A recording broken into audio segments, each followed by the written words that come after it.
दीवार का सहारा लेकर उसने लैंप की बत्ती बढ़ा दी। सीढ़ियों पर उसकी छाया एक बेडोल कटी फटी आकृति खींचने लगी।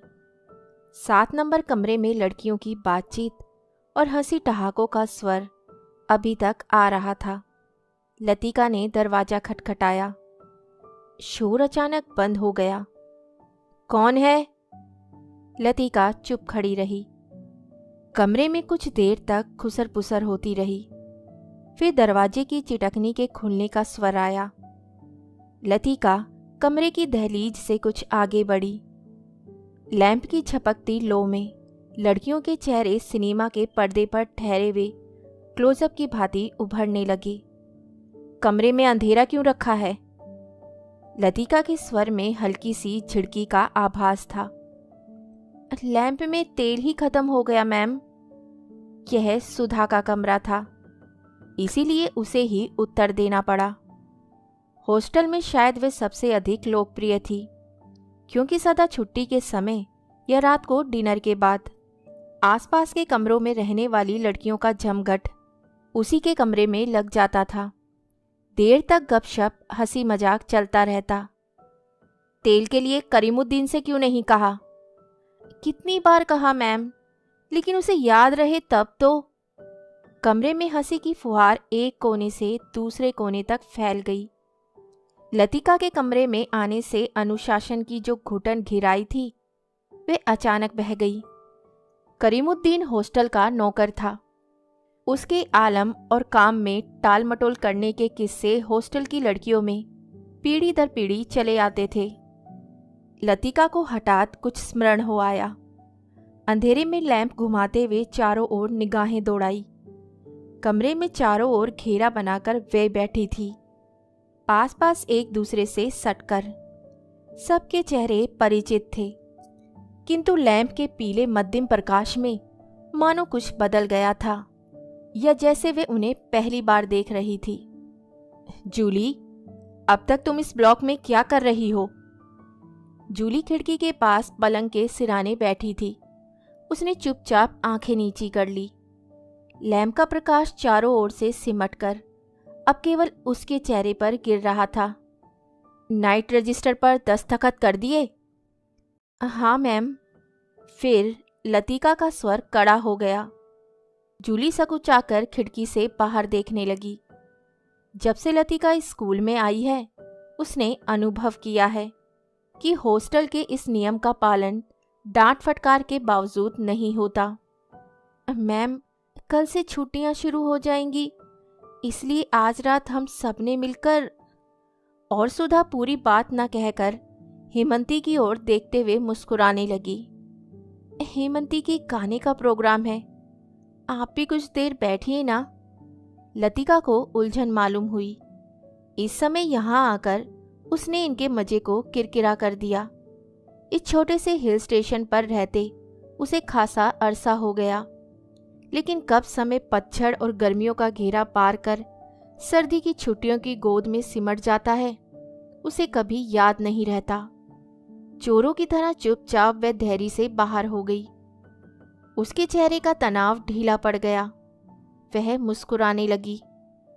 तो मेरे संग स्नोफॉल देखने कोई नहीं ठहरेगा?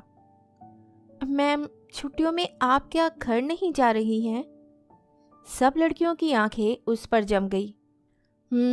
अभी कुछ पक्का नहीं है। I love the snowfall. Latika को लगा कि यही बात उसने पिछले साल भी कही थी, और शायद पिछले से पिछले साल भी। उसे लगा मानो लड़कियां उसे संदेह की दृष्टि से देख रही हैं, मानो उन्होंने उसकी बात पर विश्वास नहीं किया। उसका सिर चकराने लगा, मानो बादलों का शाह झुरमुट किसी अनजाने कोरे से उठकर उसे अपने में डुबा लेगा। वे थोड़ा सा हंसी, फिर धीरे से उसने सर को झटक दिया। जूली, तुमसे कुछ काम है। अपने ब्लॉक में जाने से पहले मुझे मिल लेना। Well, good night. लतिका ने अपने पीछे दरवाजा बंद कर दिया। Good night ma'am, good night, good night ma'am, good night. गलियारे की सीढ़ियां ना उतरकर लतिका रेलिंग के सहारे खड़ी हो गई। लैंप की बत्ती को नीचे घुमाकर कोने में रख दिया। बाहर धुंध की नीली तह बहुत घनी हो चली थी। लॉन पर लगे हुए चीड़ के पत्तों की सरसराहट हवा के झोंकों के संग कभी तेज कभी धीमी होकर भीतर बह आती थी। हवा में सर्दी का हल्का सा आभास पाकर लतिका के दिमाग में कल से शुरू होने वाली छुट्टियों का ध्यान भटक आया। उसने आंखें मूंद ली। उसे लगा कि जैसे उसकी टांगें बांस की लकड़ियों की तरह उसके शरीर से बंधी है, जिसकी गांठें धीरे धीरे खुलती जा रही हैं। सिर की चकराहट अभी मिटी नहीं थी, मगर अब जैसे वे भीतर ना होकर बाहर फैली हुई धुंध का हिस्सा बन गई थी। सीढ़ियों पर बातचीत का स्वर सुनकर लतिका जैसे सोते से जगी। शॉल को कंधों पर समेटा और लैंप उठा लिया। डॉक्टर मुखर्जी मिस्टर ह्यूबर्ट के संग एक अंग्रेजी धुन गुनगुनाते हुए ऊपर आ रहे थे। सीढ़ियों पर अंधेरा था और ह्यूबर्ट को बार बार अपनी छड़ी से रास्ता टटोलना पड़ता था। लतिका ने 2-4 सीढ़ियां उतरकर लैंप को नीचे झुका दिया। Good evening doctor. Good evening mister Hubert. Oh thank you miss Latika. Hubert के स्वर में कृतज्ञता का भाव था। सीढ़ियां चढ़ने से उनकी सांसें तेज हो रही थी और वह दीवार से लगे हुए हाफ रहे थे। लैंप की रोशनी में उनके चेहरे का पीलापन कुछ तांबे के रंग जैसा हो गया था। यहाँ अकेली क्या कर रही हो मिस लतिका? डॉक्टर ने होठों के भीतर से सीटी बजाई। चेकिंग करके लौट रही थी। आज इस वक्त ऊपर आना कैसे हुआ मिस्टर ह्यूबर्ट? ह्यूबर्ट ने मुस्कुराकर अपनी छड़ी डॉक्टर के कंधों से छुला दी। भाई इनसे पूछो, यही मुझे जबरदस्ती घसीट लाए हैं। मिस लतिका, हम आपको निमंत्रण देने आ रहे थे। आज रात मेरे कमरे में एक छोटा सा कंसर्ट होगा, जिसमें मिस्टर ह्यूबर्ट शोपा और चाइकोवस्की के कंपोजिशन बजाएंगे और फिर क्रीम कॉफ़ी पी जाएगी। और अगर उसके बाद समय रहा तो पिछले साल हमने जो गुनाह किए हैं उन्हें हम सब मिलकर कन्फेस करेंगे। डॉक्टर मुखर्जी के चेहरे पर भारी मुस्कान खेल गई। डॉक्टर मुझे माफ़ करें, अभी मेरी तबीयत कुछ ठीक नहीं है। चलिए ये ठीक रहा, फिर तो आप वैसे भी मेरे पास आती। डॉक्टर ने धीरे से लतिका के कंधों को पकड़कर अपने कमरे की तरफ मोड़ दिया। डॉक्टर मुखर्जी का कमरा ब्लॉक के दूसरे सिरे पर छत से जुड़ा हुआ था। वे आधे बर्मी थे। बर्मा पर जापानियों का आक्रमण होने के बाद वे इस छोटे से पहाड़ी शहर में आ बसे थे। प्राइवेट प्रैक्टिस के अलावा वे कॉन्वेंट स्कूल में हाइजीन फिजियोलॉजी भी पढ़ाया करते थे और इसलिए उनको स्कूल के हॉस्टल में ही एक कमरा रहने के लिए दे दिया गया था। कुछ लोगों का कहना था कि बर्मा से आते हुए रास्ते में उनकी पत्नी की मृत्यु हो गई, लेकिन इस संबंध में निश्चित रूप से कुछ नहीं कहा जा सकता, क्योंकि डॉक्टर स्वयं कभी अपनी पत्नी की चर्चा नहीं करते।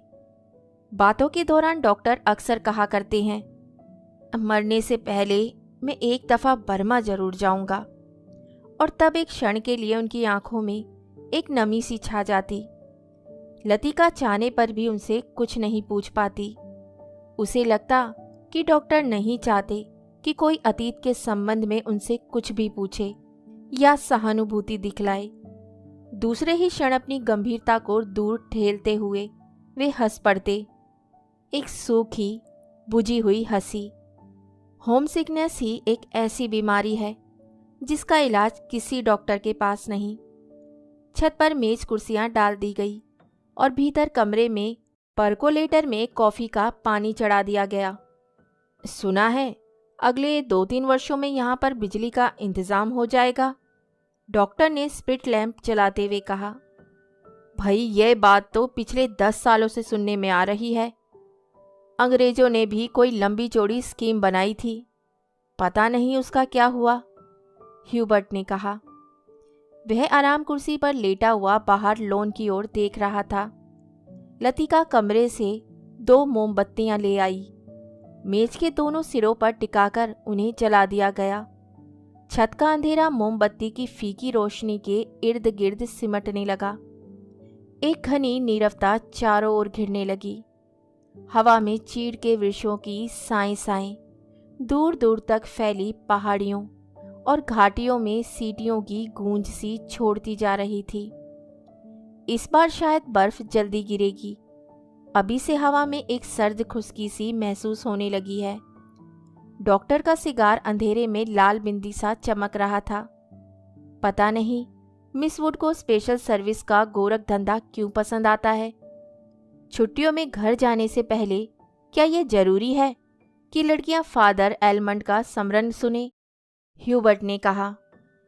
डॉक्टर को फादर एलमंड एक आंख नहीं सुहाते थे। लतिका कुर्सी पर आगे झुककर प्यालों में कॉफी उड़ेलने लगी। हर साल स्कूल बंद होने के दिन यही 2 प्रोग्राम होते हैं, चैपल में स्पेशल सर्विस और उसके बाद दिन में पिकनिक। लतिका को पहला साल याद आया जब डॉक्टर के संग पिकनिक के बाद वह क्लब गई थी। डॉक्टर बार में बैठे थे। बार रूम कुमाऊं रेजिमेंट के अफसरों से भरा हुआ था। कुछ देर तक बिलियर्ड का खेल देखने के बाद जब वे वापस बार की ओर जा रहे थे तब उसने दाईं ओर क्लब की लाइब्रेरी में देखा, मगर उसी समय डॉक्टर मुखर्जी पीछे आ गए थे। मिस लतिका, ये मेजर गिरीश नेगी हैं। बिलियर्ड रूम से आते हुए हंसी ठहाकों के बीच वे नाम दब सा गया था। वे किसी किताब के बीच में उंगली रखकर लाइब्रेरी की खिड़की से बाहर देख रहा था। Hello doctor. वह पीछे मुड़ा।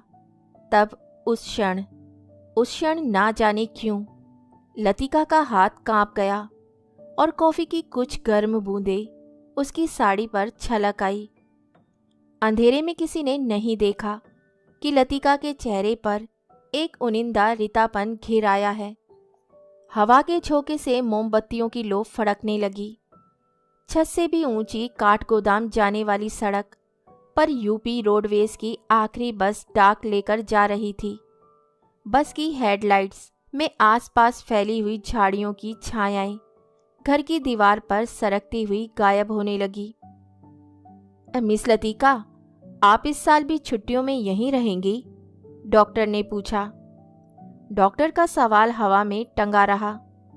उसी क्षण पियानो पर शोपा का नॉकटर्न ह्यूबर्ट की उंगलियों के नीचे से फिसलता हुआ धीरे धीरे छत के अंधेरे में खुलने लगा। मानो जल पर कोमल स्वप्निल उर्मियां भंवरों का झिलमिलाता जाल बुनती हुई दूर दूर किनारों तक फैलती जा रही हों। लतिका को लगा कि जैसे कहीं बहुत दूर बर्फ की चोटियों से परिंदों के झुंड नीचे अनजान देशों की ओर उड़े जा रहे हों। उन दिनों अक्सर उसने अपने कमरे की खिड़की से उन्हें देखा है, धागे में बंधे चमकीले लट्टुओं की तरह। वे एक लंबी टेढ़ी मेढ़ी कतार में उड़े जाते हैं, पहाड़ों की सुनसान नीरवता से परे, उन विचित्र शहरों की ओर जहां शायद वह कभी नहीं जाएगी। लतिका आर्म चेयर पर ऊँघने लगी। डॉक्टर मुखर्जी का सिगार अंधेरे में चुपचाप जल रहा था। डॉक्टर को आश्चर्य हुआ कि लतिका ना जाने क्या सोच रही है, और लतिका सोच रही थी क्या वे बूढ़ी होती जा रही है। उसके सामने स्कूल की प्रिंसिपल मिस वुड का चेहरा घूम गया। पोपला मुख, आंखों के नीचे झूलती हुई मांस की थैलियां, जरा जरा सी बात पर चिढ़ जाना, कर्कश आवाज में चीखना, सब उसे ओल्ड मेड कहकर पुकारते हैं। कुछ वर्षों बाद वह भी हूबहू वैसी ही बन जाएगी। लतिका के समूचे शरीर में झुरझुरी सी दौड़ गई, मानो अनजाने में उसने किसी गलीज वस्तु को छू लिया हो। उसे याद आया कुछ महीने पहले अचानक उसे ह्यूबर्ट का प्रेम पत्र मिला था, भावुक याचना से भरा हुआ पत्र, जिसमें उसने ना जाने क्या कुछ लिखा था जो कभी उसकी समझ में नहीं आया। उसे ह्यूबर्ट की इस बचकाना हरकत पर हंसी आई थी, किंतु भीतर ही भीतर प्रसन्नता भी हुई थी। उसकी उम्र अभी बीती नहीं है, वह भी अभी दूसरों को अपनी ओर आकर्षित कर सकती है। ह्यूबर्ट का पत्र पढ़कर उसे क्रोध नहीं आया, आई थी केवल ममता। वे चाहती तो उसकी गलतफहमी को दूर करने में देर न लगाती, किंतु कोई शक्ति उसे रोके रहती है। उसके कारण अपने पर विश्वास रहता है। अपने सुख का भ्रम मानो ह्यूबर्ट की गलतफहमी से जुड़ा है। ह्यूबर्ट ही क्यों, वह क्या किसी को चाह सकेगी उस अनुभूति के संग जो अब नहीं रही, जो छाया सी उस पर मंडराती रहती है, न स्वयं मिटती है न उसे मुक्ति दे पाती है। उसे लगा जैसे बादलों का झुरमुट फिर उसके मस्तिष्क पर धीरे धीरे छाने लगा है। उसकी टांगें फिर निर्जीव स्थिर सी हो गई हैं। वे झटके से उठ खड़ी हुई। डॉक्टर, मुझे माफ़ करना, मुझे बहुत थकान सी लग रही है। बिना वाक्य पूरा किए ही वह चली गई। कुछ देर तक टेरेस पर निस्तब्धता छाई रही। मोमबत्तियां बुझने लगी थी। डॉक्टर मुखर्जी ने सिगार का नया कश लिया। सब लड़कियां एक जैसी होती हैं, बेवकूफ़ और सेंटिमेंटल। ह्यूबर्ट की उंगलियों का दबाव पियानो पर ढीला पड़ता गया। अंतिम सुरों की झिझकी सी गूंज कुछ क्षणों तक हवा में तिरती रही। डॉक्टर, आपको मालूम है, मिस लतिका का व्यवहार पिछले कुछ अरसे से अजीब सा लगता है। ह्यूबर्ट के स्वर में लापरवाही का भाव था। वह नहीं चाहता था कि डॉक्टर को लतिका के प्रति उसकी भावनाओं का आभास मात्र भी मिल सके। जिस कोमल अनुभूति को वे इतने समय से संजोता आया है, डॉक्टर उसे हंसी के एक ठहाके में उपहासपद बना देगा। क्या तुम नियति में विश्वास करते हो ह्यूबर्ट? डॉक्टर ने कहा। ह्यूबर्ट दम रोके प्रतीक्षा करता रहा। वह जानता था कि कोई भी बात कहने से पहले डॉक्टर को फिलोसोफाइज करने की आदत थी।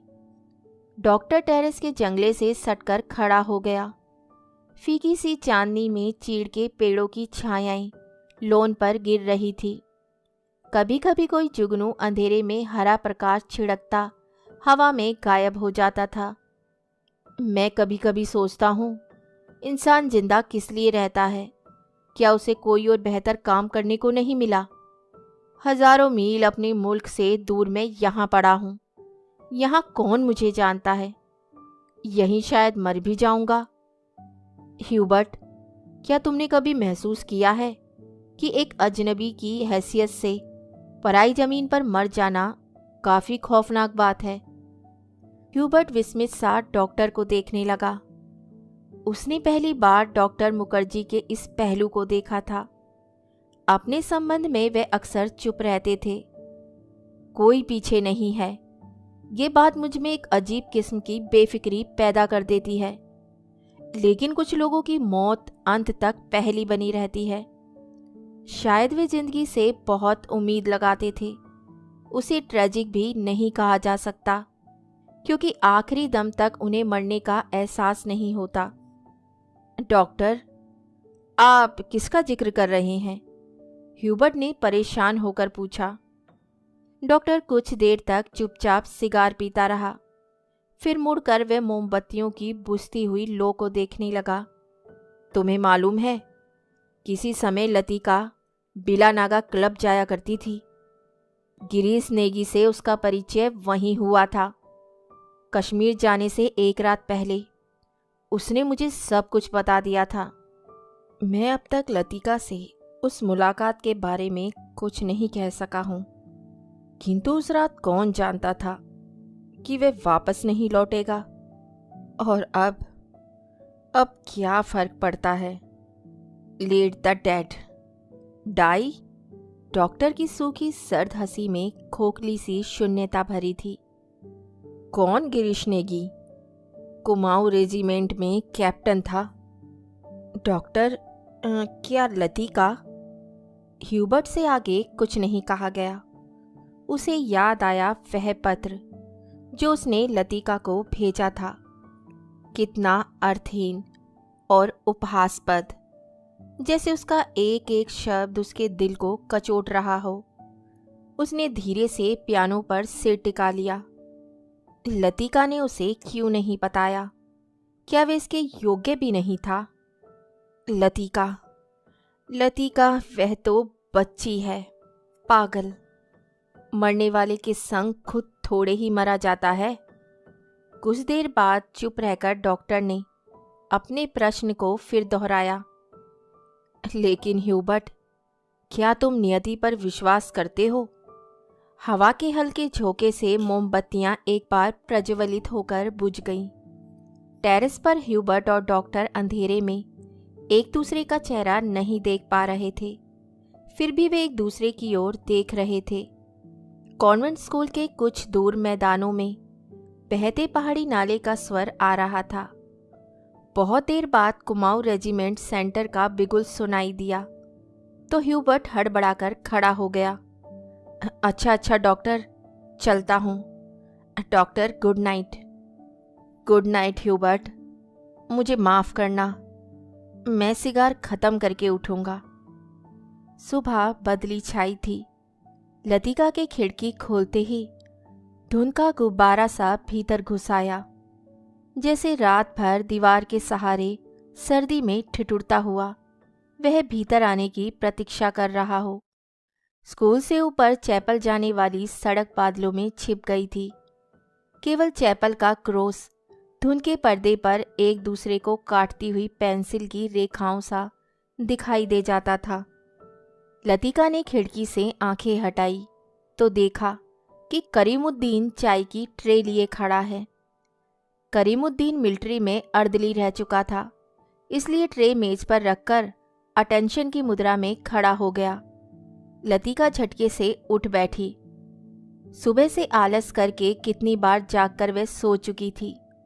अपनी खिसियाहट मिटाने के लिए लतिका ने कहा, बड़ी सर्दी है आज, बिस्तर छोड़ने को जी नहीं चाहता। हाजी मेम साहब, अभी क्या सर्दी आई है, बड़े दिनों में देखना कैसे दांत कटकटाते हैं। और करीमुद्दीन अपने हाथों को बगलों में डाले हुए इस तरह सुकड़ गया जैसे उन दिनों की कल्पना मात्र से उसे जाड़ा लगना शुरू हो गया हो।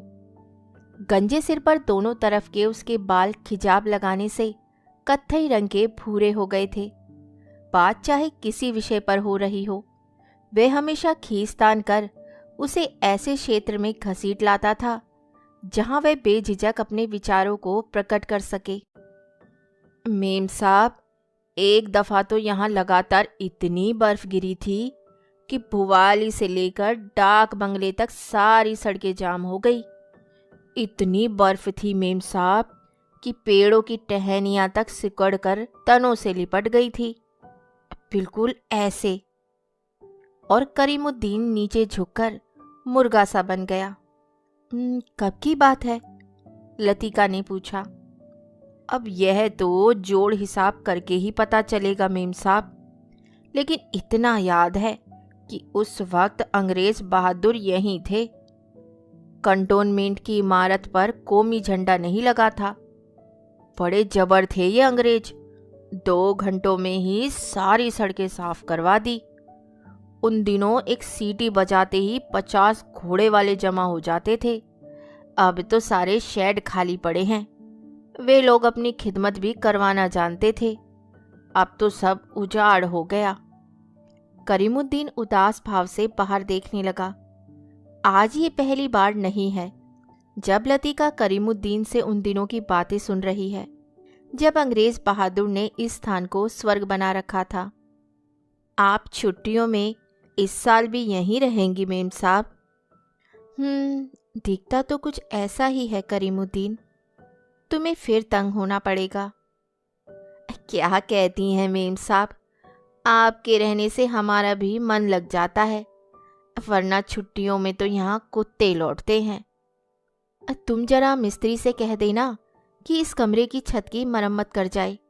पिछले साल बर्फ का पानी दरारों से टपकता रहता था। लतिका को याद आया कि पिछली सर्दियों में जब कभी बर्फ गिरती थी तो उसे पानी से बचने के लिए रात भर कमरे के कोने में सिमटकर सोना पड़ता था। करीमुद्दीन चाय की ट्रे उठाता हुआ बोला, ह्यूबर्ट साहब तो शायद कल ही चले जाएं। कल रात उनकी तबीयत फिर खराब हो गई। आधी रात के वक्त मुझे जगाने आए थे। कहते थे छाती में तकलीफ है, उन्हें ये मौसम रास नहीं आता। कह रहे थे लड़कियों की बस में वे भी कल ही चले जाएंगे। करीमुद्दीन दरवाज़ा बंद करके चला गया। लतिका की इच्छा हुई कि वे ह्यूबर्ट के कमरे में जाकर उनकी तबीयत की पूछताछ कराए, किंतु फिर न जाने क्यों स्लीपर पैरों में टंगे रहे और वे खिड़की के बाहर बादलों को उड़ता हुआ देखती रही। ह्यूबर्ट का चेहरा जब उसे देखकर सहमा सा दयनीय हो जाता है, तब लगता है कि वे अपनी मुख निरी याचना में उसे कोस रहा है। ना वह उसकी गलतफहमी को दूर करने का प्रयत्न कर पाती है, न उसे अपनी विवशता की सफाई देने का साहस होता है।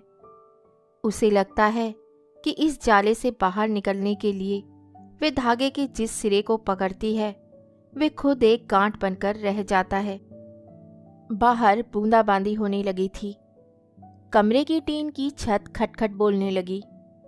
लतिका पलंग से उठ खड़ी हुई, बिस्तर को तहाकर बिछाया, फिर पैरों में स्लीपर को घसीटते हुए बड़े आईने तक आई और उसके सामने स्टूल पर बैठकर बालों को खोलने लगी। किंतु कुछ देर तक कंघी बालों में ही उलझी रही और वह गुमसुम हो शीशे में अपना चेहरा ताकती रही। करीमुद्दीन को यह कहना याद ही नहीं रहा कि धीरे धीरे आग जलाने की लकड़ियां जमा कर लें। इन दिनों सस्ते दामों पर सूखी लकड़ियां मिल जाती है। पिछले साल तो कमरा धुएं से भर जाता था, जिसके कारण कपकपाते जाड़े में भी उसे खिड़की खोलकर ही सोना पड़ता था। आईने में लतिका ने अपना चेहरा देखा। वह मुस्कुरा रही थी। पिछले साल अपने कमरे की सीलन और ठंड से बचने के लिए कभी कभी वे मिस वुड के खाली कमरे में चोरी चुपके सोने चली जाया करती थी। मिस वुड का कमरा बिना आग के भी गर्म रहता था। उनके गदीले सोफे पर लेटते ही आंख लग जाती थी। कमरा छुट्टियों में खाली पड़ा रहता है, किंतु मिस वुड से इतना नहीं होता कि 2 महीने के लिए उसके हवाले कर जाए। हर साल कमरे में ताला ठोक जाती हैं। वह तो पिछले साल गुसल खाने में भीतर की साकल देना भूल गई थी, जिसे लतिका चोर दरवाजे के रूप में इस्तेमाल करती रही थी। पहले साल अकेले में उसे बड़ा डर सा लगता था। छुट्टियों में सारे स्कूल और हॉस्टल के कमरे साएं साएं करने लगते हैं। डर के मारे उसे जब कभी नींद नहीं आती थी, तब वे करीमुद्दीन को रात में देर तक बातों में उलझाए रखती। बातों में जब खोई सी वह सो जाती, तब करीमुद्दीन चुपचाप लैंप बुझाकर चला जाता। कभी कभी बीमारी का बहाना करके वे डॉक्टर को बुलवा भेजती और बाद में बहुत जिद करके दूसरे कमरे में उनका बिस्तर लगवा देती। लतिका ने कंधे से बालों का गुच्छा निकाला और उसे बाहर फेंकने के लिए वे खिड़की के पास आ खड़ी हुई। बाहर छत की ढलान से बारिश के जल की मोटी सी धार बराबर लॉन पर गिर रही थी। मेघाच्छन्न आकाश में सरकते हुए बादलों के पीछे पहाड़ियों के झुंड कभी उभर जाते थे, कभी छिप जाते थे, मानो चलती हुई ट्रेन से कोई उन्हें देख रहा हो। लतिका ने खिड़की से सिर बाहर निकाल लिया। हवा के झोंके से उसकी आंखें छिप गई।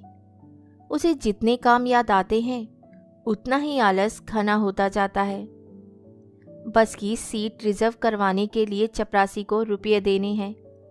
जो सामान हॉस्टल की लड़कियां पीछे छोड़े जा रही हैं, उन्हें गोदाम में रखवाना होगा। कभी कभी तो छोटी क्लास की लड़कियों के साथ पैकिंग करवाने के काम में भी उसे हाथ बटाना पड़ता था। वह इन कामों से ऊबती नहीं। धीरे धीरे सब निपट जाते हैं। कोई गलती इधर उधर रह जाती है, सो बाद में सुधर जाती है। हर काम में किचकिच रहती है, परेशानी और दिक्कत होती है, किंतु देर सबेर इससे छुटकारा मिल ही जाता है। किंतु जब लड़कियों की आखिरी बस चली जाती है, तब मन उचाट सा हो जाता है। खाली कॉरिडोर में घूमती हुई वे कभी इस कमरे में जाती है और कभी उसमें। वे नहीं जान पाती कि अपने से क्या करे। दिल कहीं भी नहीं टिक पाता, हमेशा भटका भटका सा रहता है। इस सब के बावजूद जब कोई सहज भाव में पूछ बैठता है, मिस लतिका, छुट्टियों में आप घर नहीं जा रही? तब वह क्या कहे। Ding dong ding. Special service के लिए स्कूल चैपल के घंटे बजने लगे थे। लतिका ने अपना सिर खिड़की के भीतर कर लिया। उसने झटपट साड़ी उतारी और पेटीकोट में ही कंधे पर तौलिया डाले गुसलखाने में घुस गई। Left right left. कंटोनमेंट जाने वाली पक्की सड़क पर 4-4 की पंक्ति में कुमाऊं रेजिमेंट के सिपाहियों की एक टुकड़ी मार्च कर रही थी। फौजी बूटों की भारी खुरदरी आवाजें स्कूल चैपल की दीवारों से टकराकर भीतर प्रेयर हॉल में गूंज रही थी। Blessed are the meek. Father Elmond एक एक शब्द चबाते हुए और खकारते स्वर में सरमन ऑफ द माउंट पढ़ रहे थे। ईसा मसीह की मूर्ति के नीचे कैंडलब्रियम के दोनों ओर मोमबत्तियां जल रही थी, जिनका प्रकाश आगे बेंचों पर बैठी हुई लड़कियों पर पड़ रहा था। पिछली लाइनों की बेंचें अंधेरे में डूबी हुई थी, जहां लड़कियां प्रार्थना की मुद्रा में बैठी हुई सिर झुकाए एक दूसरे से खुसर पुसर कर रही थी। मिसवुड स्कूल सीजन के सफलतापूर्वक समाप्त हो जाने पर विद्यार्थियों और स्टाफ सदस्यों को बधाई का भाषण दे चुकी थी और अब फादर के पीछे बैठी हुई अपने में ही कुछ बुड़बुड़ा रही थी, मानो धीरे धीरे फादर को प्रॉम्प्ट कर रही हो। आमीन। फादर एलमंड ने बाइबल मेज पर रख दी और प्रेयर बुक उठा ली। हॉल की खामोशी क्षण भर के लिए टूट गई। लड़कियों ने खड़े होते हुए जानबूझकर बेंचों को पीछे धकेला। बेंचें फर्श पर रगड़ खाकर सीटी बजाती हुई पीछे खिसक गई। हॉल के कोने से हंसी फूट पड़ी। मिस वुड का चेहरा तन गया, माथे पर भ्रिकुटियां चढ़ गईं। फिर अचानक निस्तब्धता छा गई। हॉल के उस घुटे हुए धुंधलके में फादर का तीखा फटा हुआ स्वर सुनाई देने लगा। Jesus said, I am the light of the world. He that followeth me shall not walk in darkness, but shall have the light of life. Doctor Mukherjee ने ऊब और उकताहट से भरी जमाई ली। कब ये किस्सा खत्म होगा? उसने इतने ऊंचे स्वर में लतिका से पूछा कि वे सकुचाकर दूसरी ओर देखने लगी। स्पेशल सर्विस के समय डॉक्टर मुखर्जी के होठों पर व्यंग्यात्मक मुस्कान खेलती रहती और वे धीरे धीरे अपनी मूंछों को खींचता रहता। फादर एडमंड की वेशभूषा देखकर लतिका के दिल में गुदगुदी सी दौड़ गई। जब वह छोटी थी तो अक्सर ये बात सोचकर विस्मित हुआ करती कि क्या पादरी लोग सफ़ेद चोगे के नीचे कुछ नहीं पहनते, और अगर धोखे से वह ऊपर उड़ जाए तो। Left left left. मार्च करते हुए फौजी बूट चैपल से दूर होते जा रहे थे। केवल उनकी गूंज हवा में शेष रह गई थी। Him number 117। फादर ने प्रार्थना पुस्तक खोलते हुए कहा। हॉल में प्रत्येक लड़की ने डेस्क पर रखी हुई हिम बुक खोल ली। पन्नों के उलटने की खड़खड़ाहट फिसलती हुई एक सिरे से दूसरे सिरे तक फैल गई। आगे की बेंच से उठकर ह्यूबर्ट पियानो के सामने स्टूल पर बैठ गया। संगीत शिक्षक होने के कारण हर साल स्पेशल सर्विस के अवसर पर उसे कोयर के संग पियानो बजाना पड़ता था। ह्यूबर्ट ने अपने रुमाल से नाक साफ की। अपनी घबराहट छिपाने के लिए ह्यूबर्ट हमेशा ऐसा ही किया करता था। कनखियों से हॉल की ओर देखते हुए अपने कांपते हाथों से हिम बुक खोली। Lead kindly light. पियानो के सुर दबे झिझकते से मिलने लगे। घने बालों से ढकी ह्यूबर्ट की लंबी पीली उंगलियां खुलने सिमटने लगी। कोयर में गाने वाली लड़कियों के स्वर एक दूसरे से गुथकर कोमल सनिग्ध लहरों में बिंद गए। लतिका को लगा उसका जूड़ा ढीला पड़ गया है, मानो गर्दन के नीचे झूल रहा है।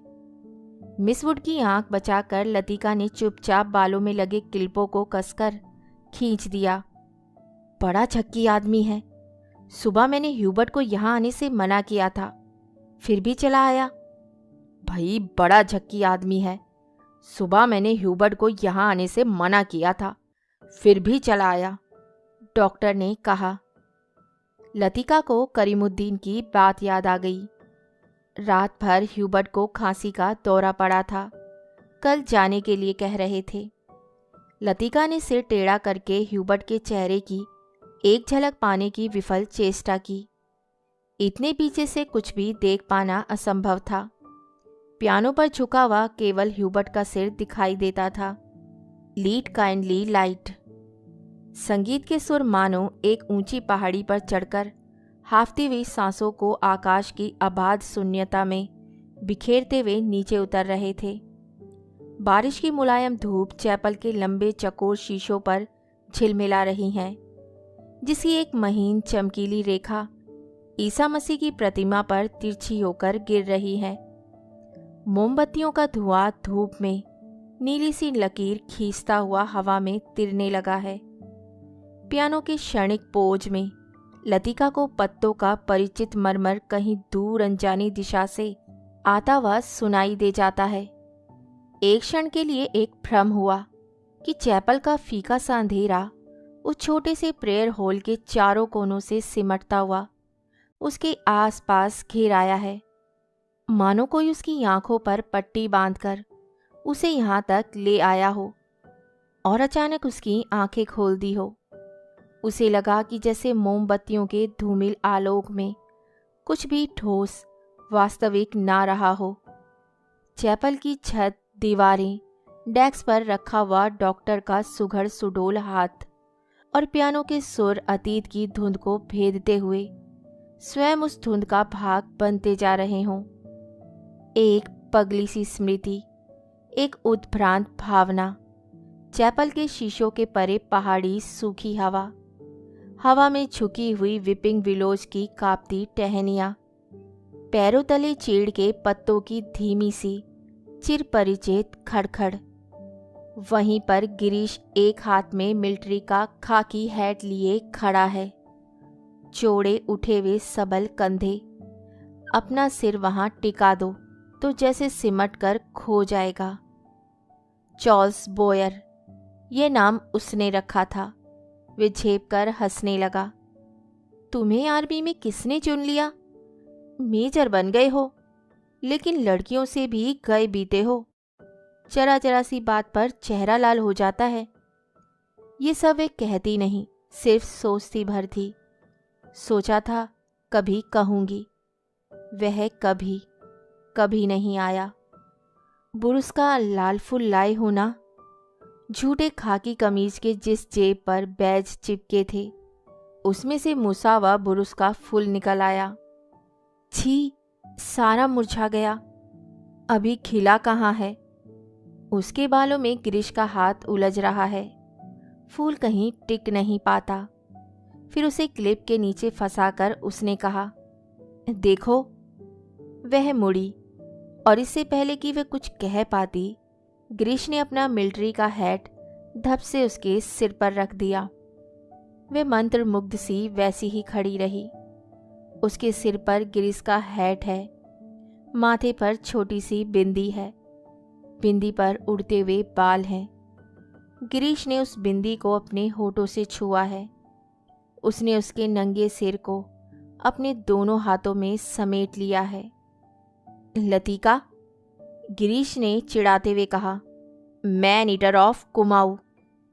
उसका ये नाम गिरीश ने उसे चिढ़ाने के लिए रखा था। वह हंसने लगी। लतिका सुनो। गिरीश का स्वर कैसा हो गया था। मैं कुछ भी नहीं सुन रही। लतिका, मैं कुछ महीनों में वापस लौट आऊँगा ना? ना, मैं कुछ भी नहीं सुन रही। किंतु वह सुन रही है। वही नहीं जो गिरीश कह रहा है, किंतु वह जो नहीं कहा जा रहा है, जो उसके बाद कभी नहीं कहा गया। Lead kindly light.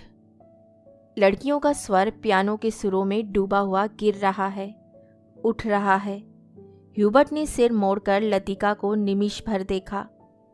आंखें मूंदे, मूर्ति सी वे स्थिर निश्चल खड़ी थी। क्या ये भाव उसके लिए हैं? क्या लतिका ने ऐसे क्षणों में उसे अपना साथी बनाया है? ह्यूबर्ट ने एक गहरी सांस ली और उस सांस में ढेर सी थकान उमड़ आई। देखो, मिस वुड कुर्सी पर बैठी बैठी सो रही हैं। डॉक्टर होठों में ही फुसफुसाया। यह डॉक्टर का पुराना मजाक था कि मिस वुड प्रार्थना करने के बहाने आंखें मूंदे हुए नींद की झपकियां लेती हैं। फादर एलमंड ने कुर्सी पर फैले अपने गाउन को समेट लिया और प्रेयर बुक बंद करके मिस वुड के कानों में कुछ कहा। पियानो का स्वर क्रमशः मंद पड़ने लगा। ह्यूबर्ट की उंगलियां ढीली पड़ने लगी। सर्विस के समाप्त होने से पूर्व मिस वुड ने ऑर्डर पढ़कर सुनाया। अब बारिश होने की आशंका से आज के कार्यक्रम में कुछ आवश्यक परिवर्तन करने पड़े थे। पिकनिक के लिए झूला देवी के मंदिर जाना संभव नहीं हो सकेगा, इसलिए स्कूल से कुछ दूर मिडोज में ही सब लड़कियां नाश्ते के बाद जमा होंगी।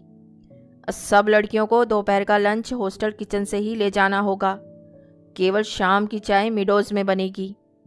आशा करती हूँ सभी लड़कियां अच्छे से समझ गई होंगी। पहाड़ों की बारिश का क्या भरोसा। कुछ देर पहले धुआंधार बादल गरज रहे थे। सारा शहर पानी में भीगा ठिठुर रहा था। अब धूप में नहाता नीला आकाश धुंध की ओर से बाहर निकलता हुआ फैल रहा था। लतिका ने चैपल से बाहर आते हुए देखा। विपिंग बिलोज की भीगी शाखाओं से धूप में चमकती हुई बारिश की बूंदें टपक रही थीं। लड़कियां चैपल से बाहर निकलकर छोटे छोटे गुच्छे बनाकर कॉरिडोर में जमा हो गई हैं। नाश्ते के लिए अभी पौन घंटा पड़ा था और उनमें से अभी कोई भी लड़की हॉस्टल जाने के लिए इच्छुक नहीं थी। छुट्टियां अभी शुरू नहीं हुई थी, किंतु शायद इसलिए वे इन चंद बचे कुचे क्षणों में अनुशासन के भीतर ही मुक्त होने का भरपूर आनंद उठा लेना चाहती थी।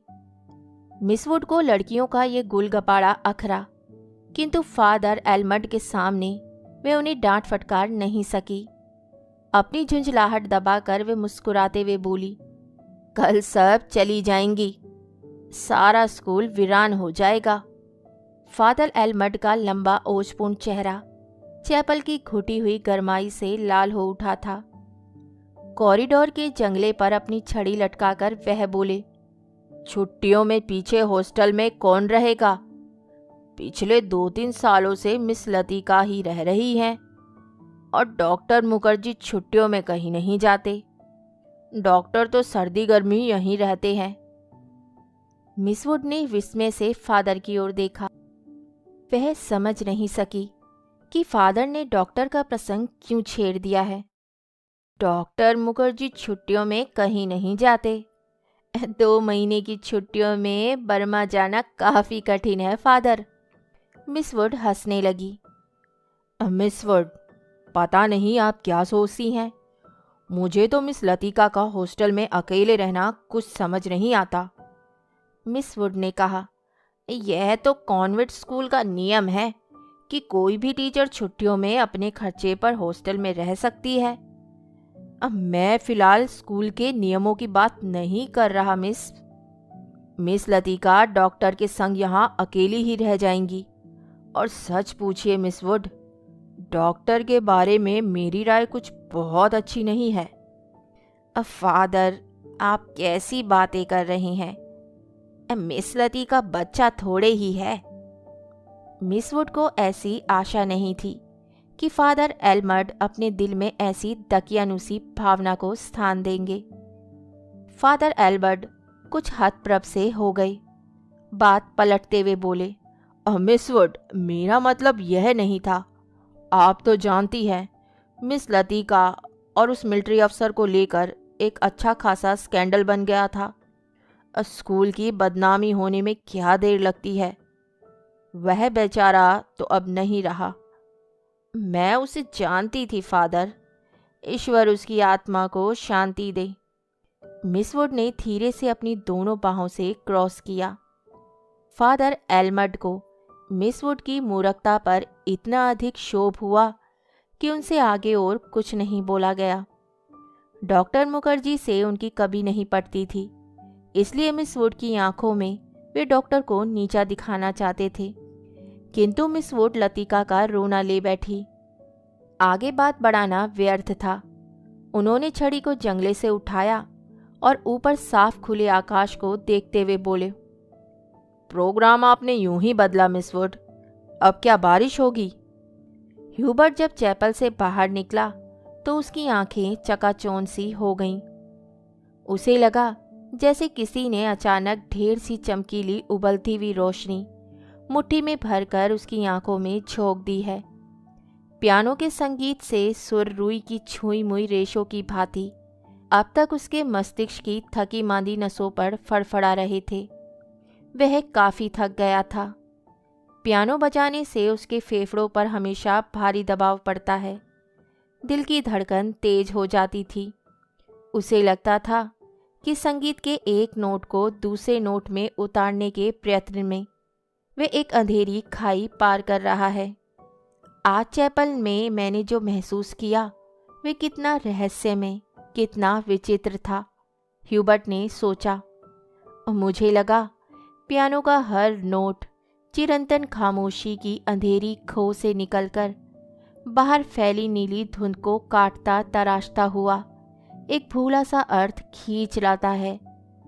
गिरता हुआ हर पोज एक छोटी सी मौत है, मानो घने छायादार विषयों की कांपती छायाओं में कोई पगडंडी गुम हो गई हो। एक छोटी सी मौत जो आने वाले सुरों को अपनी बची कुची गूंजों की सांसें समर्पित कर जाती हैं, जो मर जाती हैं किंतु मिट नहीं पाती। मिटती नहीं इसलिए मर के भी जीवित है, दूसरे सुरों में लय हो जाती है। डॉक्टर, क्या मृत्यु ऐसे ही आती है? अगर मैं डॉक्टर से पूछूं तो वे हंसकर टाल देगा। मुझे लगता है वे पिछले कुछ दिनों से कोई बात छिपा रहा है। उसकी हंसी में जो सहानुभूति का भाव होता है वे मुझे अच्छा नहीं लगता। आज उसने मुझे स्पेशल सर्विस में आने से रोका था। कारण पूछने पर वे चुप रहा था। कौन सी ऐसी बात है जिसे मुझसे कहने में डॉक्टर कतराता है? शायद मैं शक्की मिजाज होता जा रहा हूँ, और बात कुछ भी नहीं है। ह्यूबर्ट ने देखा लड़कियों की कतार स्कूल से हॉस्टल जाने वाली सड़क पर नीचे उतरती जा रही है। उजली धूप में उनके रंग बिरंगे रिबन, हल्की आसमानी रंग की फ्रॉकें और सफ़ेद पेटियां चमक रही है। सीनियर कैम्ब्रिज की कुछ लड़कियों ने चैपल की वाटिका के गुलाब के फूलों को तोड़कर अपने बालों में लगा लिया है। कंटोनमेंट के 3-4 सिपाही लड़कियों को देखते हुए अश्लील मजाक करते हुए हंस रहे हैं और कभी कभी किसी लड़की की ओर जरा झुककर सीटी बजाने लगते हैं। Hello mister Hubert. ह्यूबर्ट ने चौंक कर पीछे देखा। लतिका एक मोटा सा रजिस्टर बगल में दबाए खड़ी थी। आप अभी यहीं हैं? ह्यूबर्ट की दृष्टि लतिका पर टिकी रही। वे क्रीम रंग की पूरी बाहों की ऊनी जैकेट पहने हुए थी। कुमाऊनी लड़कियों की तरह लतिका का चेहरा गोल था। धूप की तपन से पका गेहुआ रंग कहीं कहीं हल्का सा गुलाबी हो आया था, मानो बहुत धोने पर भी गुलाल के कुछ धब्बे इधर उधर बिखर गए हों। उन लड़कियों के नाम नोट करने थे जो कल जा रही हैं, सो पीछे रुकना पड़ा। आप भी तो कल जा रहे हैं मिस्टर ह्यूबर्ट? अभी तक तो यही इरादा है। यहाँ रुककर भी क्या करूँगा? आप स्कूल की ओर जा रही हैं? चलिए। पक्की सड़क पर लड़कियों की भीड़ जमा थी, इसलिए वे दोनों पोलो ग्राउंड का चक्कर काटती हुई पगडंडी से नीचे उतरने लगे। हवा तेज हो चली थी। चीड़ के पत्ते हरे झोंके के संग टूट टूट कर पगडंडी पर ढेर लगाते जाते थे। ह्यूबर्ट रास्ता बनाने के लिए अपनी छड़ी से उन्हें बुहार कर दोनों ओर बिखेर देता था। लतिका पीछे खड़ी हुई देखती रहती थी। अल्मोड़ा की ओर से आते हुए छोटे छोटे बादल रेशमी रुमालों से उड़ते हुए सूरज के मुंह पर लिपटे से जाते थे, फिर हवा में वह बह निकलते थे। इस खेल में धूप कभी मंद, कभी फीकी सी पड़ जाती थी, कभी अपना उजला आंचल खोलकर समूचे शहर को अपने में समेट लेती थी। लतिका तनिक आगे निकल गई। ह्यूबर्ट की सांस चढ़ गई थी और वे धीरे धीरे हाफता हुआ पीछे से आ रहा था। जब वे पोलो ग्राउंड के पवेलियन को छोड़कर सिमिट्री के दाईं ओर मुड़ा तो लतिका ह्यूबर्ट की प्रतीक्षा करने के लिए खड़ी हो गई। उसे याद आया, छुट्टियों के दिनों में जब कभी कमरे में अकेले बैठे बैठे उसका मन ऊब जाता था तो वे अक्सर टहलते हुए सिमिट्री तक चली जाती थी। उससे सटी पहाड़ी पर चढ़कर वे बर्फ के ढके देवदार वृक्षों को देखा करती थी, जिनकी झुकी हुई शाखों से रुई के गोलों सी बर्फ नीचे गिरा करती थी। नीचे बाजार जाने वाली सड़क पर बच्चे स्लेज पर फिसला करते थे। वे खड़ी खड़ी बर्फ में छिपी हुई उस सड़क का अनुमान लगाया करती थी जो फादर एल्मंड के घर से गुजरती हुई मिलिट्री अस्पताल और डाकघर से होकर चर्च की सीढ़ियों तक जाकर गुम हो जाती थी। जो मनोरंजन एक दुर्गम पहेली को सुलझाने में होता है, वही लतिका को बर्फ में खोए रास्तों को खोज निकालने में होता था। आप बहुत तेज चलती हैं मिस लतिका। थकान से ह्यूबर्ट का चेहरा कुमला गया था। माथे पर पसीने की बूंदें छलक आई थी। कल रात आपकी तबीयत कुछ खराब हो गई थी। आपने कैसे जाना? क्या मैं अस्वस्थ दिख रहा हूँ? ह्यूबर्ट के स्वर में हल्की सी खींच का आभास था। सब लोग मेरी सेहत को लेकर क्यों बात शुरू करते हैं? उसने सोचा। नहीं नहीं, मुझे तो पता भी नहीं चलता। वे तो सुबह करीमुद्दीन ने बातों ही बातों में जिक्र छेड़ दिया था। लतिका कुछ अप्रतिभ सी हो आई। कोई खास बात नहीं, वही पुराना दर्द शुरू हो गया था, पर अब बिल्कुल ठीक हूँ। अपने कथन की पुष्टि के लिए ह्यूबर्ट छाती सीधी करके तेज कदम बढ़ाने लगा। डॉक्टर मुखर्जी को दिखलाया था? वे सुबह आए थे। उनकी बात कुछ समझ में नहीं आती। हमेशा दो बातें एक दूसरे से उल्टी कहते हैं। कहते थे कि इस बार मुझे 6-7 महीने की छुट्टी लेकर आराम करना चाहिए, लेकिन अगर मैं ठीक हूँ तो भला इसकी क्या ज़रूरत है? ह्यूबर्ट के स्वर में व्यथा की छाया लतिका से छिपी न रह सकी। बात को टालते हुए उसने कहा, आप तो नाहक चिंता करते हैं मिस्टर ह्यूबर्ट। आजकल मौसम बदल रहा है ना, इसलिए अच्छे भले आदमी तक बीमार हो जाते हैं। ह्यूबर्ट का चेहरा प्रसन्नता से दमकने लगा। उसने लतिका को ध्यान से देखा। वे अपने दिल का संशय मिटाने के लिए निश्चिंत हो जाना चाहता था कि कहीं लतिका उसे केवल दिलासा देने के लिए ही तो झूठ नहीं बोल रही। यही तो मैं सोच रहा था मिस लतिका। डॉक्टर की सलाह सुनकर मैं डर ही गया। भला 6 महीने की छुट्टी लेकर मैं अकेला क्या करूँगा? स्कूल में तो बच्चों के संग मन लगा रहता है। सच पूछो तो दिल्ली में ये 2 महीनों की छुट्टियां काटना भी दूभर हो जाता है। मिस्टर ह्यूबर्ट, कल आप दिल्ली जा रहे हैं? लतिका चलते चलते हठात ठिठक गई। सामने पोलो ग्राउंड फैला था, जिसके दूसरी ओर मिलिट्री के ट्रंकें कंटोनमेंट की ओर जा रही थी। ह्यूबर्ट को लगा जैसे लतिका की आंखें अंधमुदी सी खुली रह गई हैं, मानो पलकों पर एक पुराना भूला सा सपना सरक आया है। मिस्टर ह्यूबर्ट, आप दिल्ली जा रहे हैं? इस बार लतिका ने प्रश्न नहीं दोहराया। उसके स्वर में केवल एक असीम दूरी का भाव घिर आया। बहुत अरसा पहले मैं भी दिल्ली गई थी मिस्टर ह्यूबर्ट। तब मैं बहुत छोटी थी। ना जाने कितने बरस बीत गए। हमारी मौसी का ब्याह वहीं हुआ था। बहुत सी चीज़ें देखी थी, लेकिन अब तो सब कुछ धुंधला सा पड़ गया है। इतना याद है कि हम कुतुब पर चढ़े थे। सबसे ऊंची मंजिल से हमने नीचे झांका था। ना जाने कैसा लगा था। नीचे चलते हुए आदमी चाबी भरे हुए खिलौने से लगते थे। हमने ऊपर से उन पर मूंगफलियां फेंकी थी, लेकिन हम बहुत निराश हुए थे क्योंकि उनमें से किसी ने हमारी तरफ नहीं देखा। शायद माँ ने मुझे डांटा था और मैं सिर्फ नीचे झांकते हुए डर गई थी। सुना है अब तो दिल्ली इतना बदल गया है कि पहचाना नहीं जाता। वे दोनों फिर चलने लगे।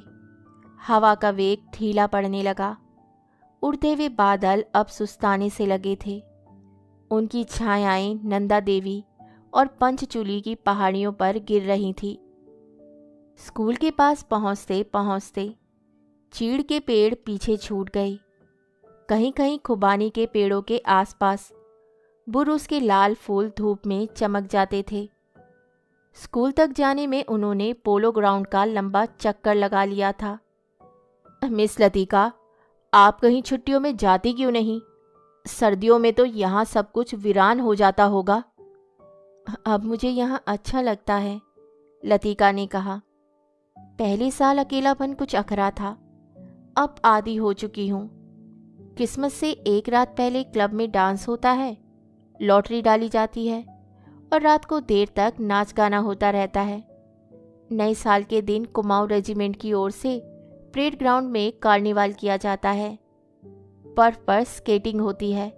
रंग बिरंगे गुब्बारों के नीचे फौजी बैंड बजाता है। फौजी अफसर फैंसी ड्रेस में भाग लेते हैं। हर साल ऐसा ही होता है मिस्टर ह्यूबर्ट। फिर कुछ दिनों बाद विंटर स्पोर्ट्स के लिए अंग्रेज टूरिस्ट आते हैं। हर साल मैं उनसे परिचित होती हूँ। वापस लौटते हुए वे हमेशा वादा करते हैं कि अगले साल भी आएंगे, पर मैं जानती हूँ कि वे नहीं आएंगे।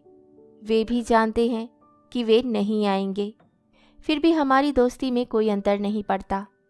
फिर कुछ दिनों बाद पहाड़ों पर बर्फ़ पिघलने लगती है। छुट्टियाँ खत्म होने लगती हैं। आप सब लोग अपने अपने घरों से वापस लौट आते हैं और मिस्टर ह्यूबर्ट पता भी नहीं चलता कि छुट्टियाँ कब शुरू हुई थी, कब खत्म हो गई। लतिका ने देखा कि ह्यूबर्ट उसकी ओर आतंकित भयाकुल दृष्टि से देख रहा है। वह सिट पिटाकर चुप हो गई। उसे लगा मानो वे इतनी देर से पागल सी अनगल प्रलाप कर रही हो। मुझे माफ़ करना मिस्टर ह्यूबर्ट, कभी कभी मैं बच्चों की तरह बातों में बहक जाती हूँ। मिस लतिका, ह्यूबर्ट ने धीरे से कहा। वे चलते चलते रुक गया था। लतिका ह्यूबर्ट के भारी स्वर से चौंक सी गई। क्या बात है मिस्टर ह्यूबर्ट? वह पत्र, उसके लिए मैं लज्जित हूँ। उसे आप वापस लौटा दें। समझ लें कि मैंने उसे कभी लिखा ही नहीं था। लतिका कुछ समझ ना सकी। दिग्भ्रांत सी खड़ी हुई ह्यूबर्ट के पीले उद्विग्न चेहरे को देखती रही। ह्यूबर्ट ने धीरे से लतिका के कंधे पर हाथ रख दिया। कल डॉक्टर ने मुझे सब कुछ बता दिया। अगर मुझे पहले से मालूम होता तो ह्यूबर्ट हकलाने लगा। मिस्टर ह्यूबर्ट, किंतु लतिका से आगे कुछ भी नहीं कहा गया। उसका चेहरा सफ़ेद हो गया था। दोनों चुपचाप कुछ देर तक स्कूल के गेट के बाहर खड़े रहे। मिडोज, पगडंडियों, पत्तों, छायाओं से घिरा छोटा सा द्वीप, मानो कोई घोंसला दो हरी घाटियों के बीच आ दबा हो। भीतर घुसते ही पिकनिक के काले आग से झुलसे हुए पत्थर, अधजली टहनियाँ, बैठने के लिए बिछाए गए पुराने अखबारों के टुकड़े इधर उधर बिखरे हुए दिखाई दे जाते थे। अक्सर टूरिस्ट पिकनिक के लिए यहाँ आते हैं। मिडोज को बीच में काटता हुआ टेढ़ा मेढ़ा बरसाती नाला बहता है, जो दूर से धूप में चमकता हुआ सफ़ेद रिबन सा दिखाई देता है। यहीं पर काठ के तख्तों का बना हुआ टूटा सा पुल है, जिस पर लड़कियां हिचकोले खाते हुए चल रही हैं। डॉक्टर मुखर्जी, आप तो सारा जंगल जला देंगे। मिस वुड ने अपनी ऊंची एड़ी के सैंडल से जलती हुई दिया सलाई को दबा डाला, जो डॉक्टर ने सिगार सुलगाकर चीड़ के पत्तों के ढेर पर फेंक दी थी। वे नाले से कुछ दूर हटकर चीड़ के दो पेड़ों से गुथी हुई छायाओं के नीचे बैठे थे। उनके सामने एक छोटा सा रास्ता नीचे पहाड़ी गांव की ओर जाता था, जहां पहाड़ की गोद में शक्करपारों के खेत एक दूसरे के नीचे बिछे हुए थे। दोपहर के सन्नाटे में भेड़ बकरियों के गले में बंधी हुई घंटियों का स्वर हवा में बहता हुआ सुनाई दे जाता था। घास पर लेटे लेटे डॉक्टर सिगार पीते रहे। जंगल की आग कभी देखी है मिस वुड? एक अलमस्त नशे की तरह धीरे धीरे फैलती जाती है। आपने कभी देखी है डॉक्टर? मिस वुड ने पूछा। मुझे तो बड़ा डर लगता है। बहुत साल पहले शहरों को जलते हुए देखा था। डॉक्टर लेटे हुए आकाश की ओर ताक रहे थे। एक एक मकान ताश के पत्तों की तरह गिरता जाता। दुर्भाग्यवश ऐसे अवसर देखने में बहुत कम आते हैं। आपने कहाँ देखा डॉक्टर? लड़ाई के दिनों में अपने शहर रंगून को जलते हुए देखा था मिस वुड। मिस वुड की आत्मा को ठेस लगी, किंतु फिर भी उनकी उत्सुकता शांत नहीं हुई। आपका घर, क्या वह भी जल गया था? डॉक्टर कुछ देर तक चुपचाप लेटा रहा। हम उसे खाली छोड़कर चले आए थे। मालूम नहीं बाद में क्या हुआ। अपने व्यक्तिगत जीवन के संबंध में कुछ भी कहने में डॉक्टर को कठिनाई महसूस होती है। डॉक्टर, क्या आप कभी वापस बर्मा जाने की बात नहीं सोचते? डॉक्टर ने अंगड़ाई ली और करवट बदल कर औंधे मुंह लेट गए। उनकी आंखें मुंद गई और माथे पर बालों की लटें झूल गई। सोचने से क्या होता है मिस वुड? जब बर्मा में था तब क्या कभी सोचा था कि यहाँ आकर उम्र काटनी होगी? लेकिन डॉक्टर, कुछ भी कह लो, अपने देश का सुख कहीं और नहीं मिलता। यहाँ तुम चाहे कितने वर्ष रह लो, अपने को हमेशा अजनबी ही पाओगे। डॉक्टर ने सिगार के धुएं को धीरे धीरे हवा में छोड़ दिया। दरअसल अजनबी तो वह वहाँ भी समझा जाएगा। मिस वुड, इतने वर्षों बाद मुझे कौन पहचानेगा? इस उम्र में नए सिरे से रिश्ते जोड़ना काफ़ी सिरदर्द का काम है। कम से कम मेरे बस की बात नहीं है। लेकिन डॉक्टर, आप कब तक इस पहाड़ी कस्बे में पड़े रहेंगे? इसी देश में रहना है तो किसी बड़े शहर में प्रैक्टिस शुरू कर लीजिए। प्रैक्टिस बढ़ाने के लिए कहाँ कहाँ भटकता फिरूंगा मिस वुड। जहाँ रहो वहीं मरीज मिल जाते हैं। यहाँ आया था कुछ दिनों के लिए, फिर मुद्दत हो गई और टिका रहा। जब कभी जी उबेगा कहीं चला जाऊंगा। जड़ें कहीं नहीं जमती तो पीछे भी कुछ नहीं छूट जाता। मुझे अपने बारे में कोई गलत फहमी नहीं है मिस वुड, मैं सुखी हूँ। मिस वुड ने डॉक्टर की बात पर विशेष ध्यान नहीं दिया। दिल में वे हमेशा डॉक्टर को उच्च श्रृंखल, लापरवाह और सनकी समझती रही, किंतु डॉक्टर के चरित्र में उनका विश्वास है। न जाने क्यों, क्योंकि डॉक्टर ने जाने अनजाने में उसका कोई प्रमाण दिया हो, यह उन्हें याद नहीं पड़ता। मिस वुड ने एक ठंडी सांस भरी। वे हमेशा यह सोचती थी कि यदि डॉक्टर इतना आलसी और लापरवाह न होता तो अपनी योग्यता के बल पर काफ़ी चमक सकता था। इसलिए उन्हें डॉक्टर पर क्रोध भी आता था और दुख भी होता था। मिस वुड ने अपने बैग से ऊन का गोला और सलाइयाँ निकाली। फिर उसके नीचे से अखबार में लिपटा हुआ चौड़ा कॉफ़ी का डिब्बा उठाया, जिसमें अंडों की सैंडविचें और हैमबर्गर दबे हुए थे। थर्मस से प्यालों में कॉफ़ी उड़ेलते हुए मिस वुड ने कहा, डॉक्टर, कॉफ़ी ठंडी हो रही है। डॉक्टर लेटे लेटे बुड़बुड़ाया। मिस वुड ने नीचे झुककर देखा। वह कोहनी पर सिर टिकाए सो रहा था। ऊपर का होठ जरा सा फैलकर मुड़ गया था, मानो किसी से मजाक करने से पहले मुस्कुरा रहा हो। उसकी उंगलियों में दबा हुआ सिगार नीचे झुका हुआ लटक रहा था। मेरी मेरी, what do you want, what do you want. दूसरे स्टैंडर्ड में पढ़ने वाली मेरी ने अपनी चंचल चपल आंखें ऊपर उठाई। लड़कियों का दायरा उसे घेरे हुए कभी पास आता था, कभी दूर खिसता चला जाता था। I want blue. दोनों हाथों को हवा में घुमाते हुए मेरी चिल्लाई। दायरा पानी की तरह टूट गया। सब लड़कियां एक दूसरे पर गिरती पड़ती किसी नीली वस्तु को छूने के लिए भाग दौड़ करने लगी। लंच समाप्त हो चुका था। लड़कियों के छोटे छोटे दल मिडोज में बिखर गए थे। ऊंची क्लास की कुछ लड़कियां चाय का पानी गर्म करने के लिए पेड़ों पर चढ़कर सूखी टहनियां तोड़ रही थीं। दोपहर की उस घड़ी में मिडोज अलसाया ऊँगता सा जान पड़ता था। हवा का कोई भूला भटका झोंका, चीड़ के पत्ते खड़खड़ा उठते थे। कभी कोई पक्षी अपनी सुस्ती मिटाने झाड़ियों से उड़कर नाले के किनारे बैठ जाता, पानी में सिर डुबोता, फिर ऊब कर हवा में 2-4 निरुद्देश्य चक्कर काटकर दोबारा झाड़ियों में दुबक जाता था। किंतु जंगल की खामोशी शायद कभी चुप नहीं रहती।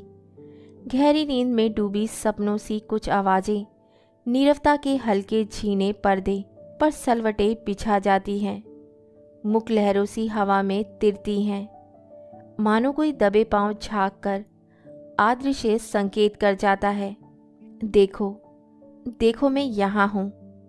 लतिका ने जूली के बॉब हेयर को सहलाते हुए कहा, तुम्हें कल रात बुलाया था? मैडम मैं गई थी, आप अपने कमरे में नहीं थी। लतिका को याद आया कि रात वे डॉक्टर के कमरे में टेरेस पर देर तक बैठी रही थी और भीतर ह्यूबर्ट पियानो पर शोपा का नॉकटर्न बजा रहा था। जूली, तुमसे कुछ पूछना था। उसे लगा वे जूली की आंखों में अपने को बचा रही है। जूली ने अपना चेहरा ऊपर उठाया, उसकी भूरी आंखों से कौतूहल झांक रहा था। तुम ऑफिसर्स मेस में किसी को जानती हो? जूली ने अनिश्चित भाव से सिर हिलाया। लतिका कुछ देर तक जूली को आपलक घूरती रही। जूली, मुझे विश्वास है तुम झूठ नहीं बोलोगी। कुछ क्षण पहले जूली की आंखों में जो कौतूहल था वे भय से परिणत होने लगा। लतिका ने अपनी जैकेट की जेब से एक नीला लिफाफा निकालकर जूली की गोद में फेंक दिया। यह किसकी चिट्ठी है? जूली ने लिफाफा उठाने के लिए हाथ बढ़ाया, किंतु फिर एक क्षण के लिए उसका हाथ कांपकर ठिठक गया। लिफाफे पर उसका नाम और हॉस्टल का पता लिखा हुआ था। थैंक यू मैम, मेरे भाई का पत्र है, वह झांसी में रहते हैं। जूली ने घबराहट में लिफाफे को अपने स्कर्ट की तह में छिपा लिया। जूली, जरा मुझे लिफाफा दिखलाओ। लतिका का स्वर तीखा कर्कश सा हो आया। जूली ने अनमने भाव से लतिका को पत्र दे दिया। तुम्हारे भाई झांसी में रहते हैं? जूली इस बार कुछ नहीं बोली। उसकी उद्भ्रांत उखड़ी सी आंखें लतिका को देखती रही। यह क्या है? जूली का चेहरा सफ़ेद फक पड़ गया। लिफाफे पर कुमाऊं रेजिमेंटल सेंटर की मोहर उसकी ओर घूर रही थी। कौन है यह? लतिका ने पूछा। उसने पहले भी हॉस्टल में उड़ती हुई अफवाह सुनी थी कि जूली को क्लब में किसी मिलिट्री अफसर के संग देखा गया था, किंतु ऐसी अफवाहें अक्सर उड़ती रहती थी और उसने उन पर विश्वास नहीं किया था। जूली तुम अभी बहुत छोटी हो। जूली के होठ कांपे, उसकी आंखों में निरीह याचना का भाव घेर आया। अच्छा अभी जाओ, तुमसे छुट्टियों के बाद बातें करूंगी। जूली ने ललचाई दृष्टि से लिफाफे को देखा, कुछ बोलने को उद्यत हुई, फिर बिना कुछ कहे चुपचाप वापस लौट गई। लतिका देर तक जूली को देखती रही, जब तक वह आंखों से ओझल नहीं हो गई। क्या मैं किसी खूसट बुढ़िया से कम हूँ?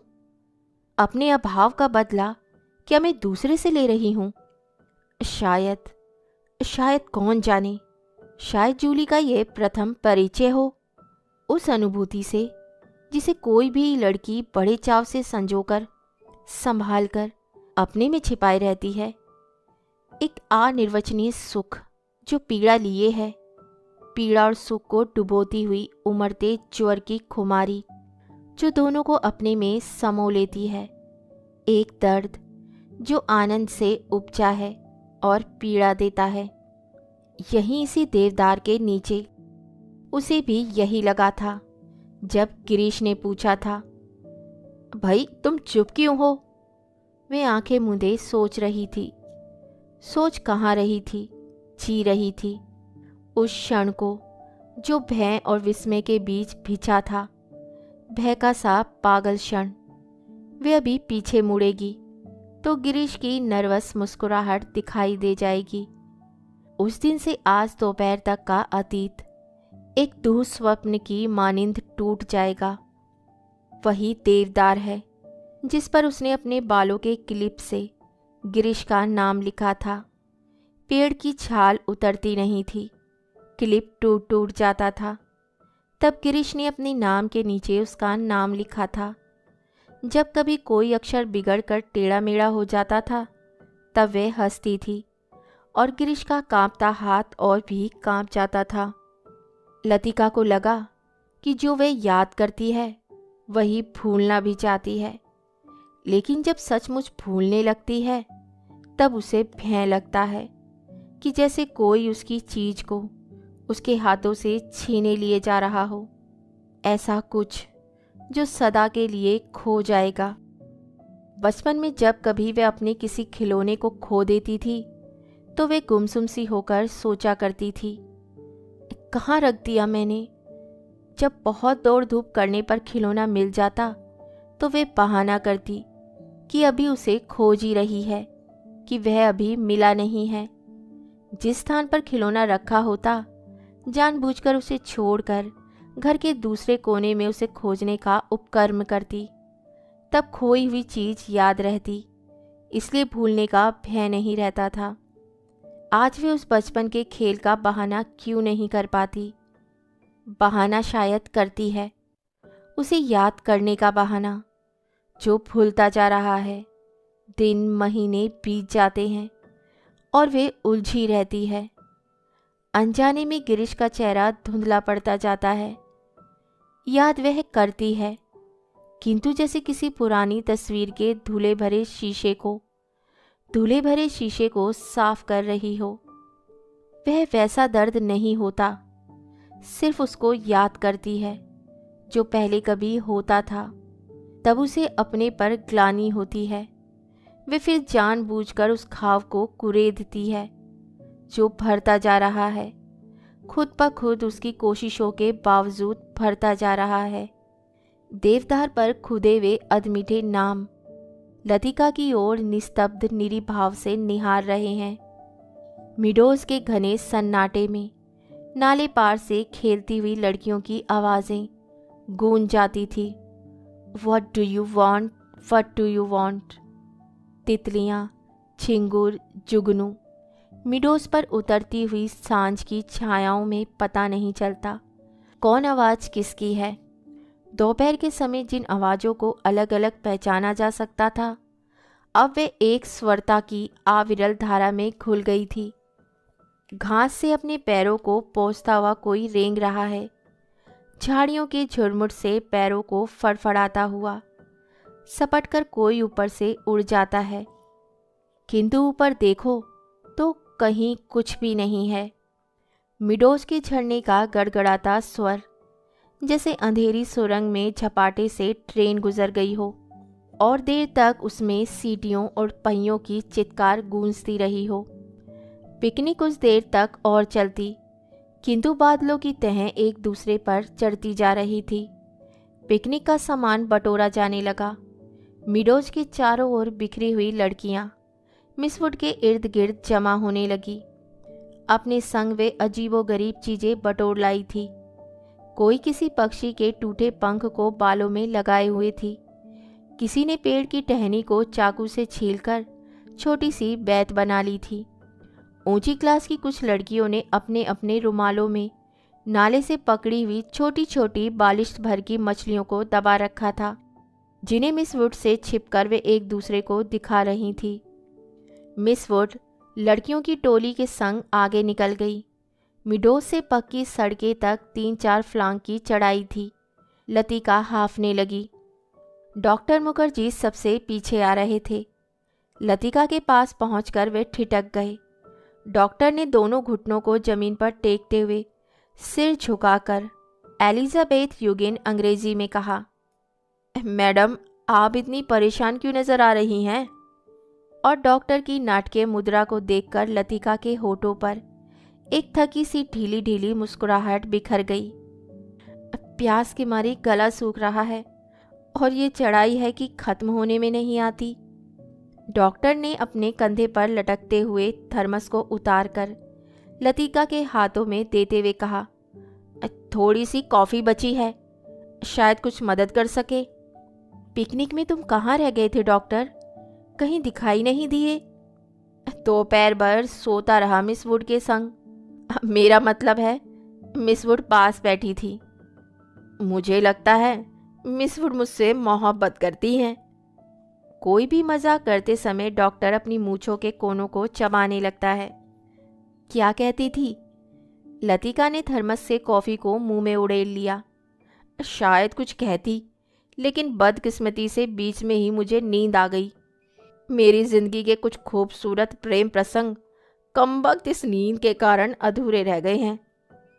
और इस दौरान में जब दोनों बातें कर रहे थे, उनके पीछे मिडोस और मोटर रोड के संग चढ़ती हुई चीड़ और बांस के वृक्षों की कतारें सांझ के घिरते अंधेरे में डूबने लगी।